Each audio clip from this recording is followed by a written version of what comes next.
Back to news. Congress ప్రభుత్వం ప్రకటించిన పథకాల కోసం లబ్ధిదారుల ఎంపిక సక్రమంగా జరిగేలా తగు చర్యలు తీసుకోవాలని అధికారులకు ఎమ్మెల్యే రామ్మోహన్ రెడ్డి సూచించారు. ఈ నెల 28న నిర్వహించబోయే ప్రజాపాలన కార్యక్రమంలో భాగంగా పరిగి ఎమ్మెల్యే రామ్మోహన్ రెడ్డి అధికారులతో రివ్యూ మీటింగ్ నిర్వహించారు. పరిగిలోని ఎమ్మెల్యే క్యాంప్ ఆఫీసులో నిర్వహించిన రివ్యూలో డిపిఓ తరుణ్, వివిధ మండలాలకు చెందిన ఎంఆర్ఓలు, ఎంపీడీఓలు, ప్రజాప్రతినిధులు పాల్గొన్నారు. దరఖాస్తుకు ఆధార్ కార్డుతో పాటు తెల్ల రేషన్ కార్డు సరిపోతుందని, ఎలాంటి ధృవీకరణ పత్రాలు అవసరం లేదని ఎమ్మెల్యే తెలిపారు.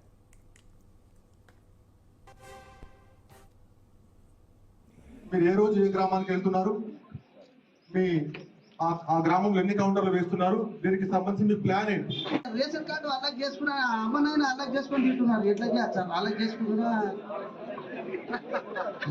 తరుణ్ గారు, అదేవిధంగా మన ఎంపీపీ సత్య హరిచందర్ గారు, మన ఒక సన్నాహక సమావేశాన్ని మనం ఏ విధంగా వెళ్ళాలి ప్రజల దగ్గరికి,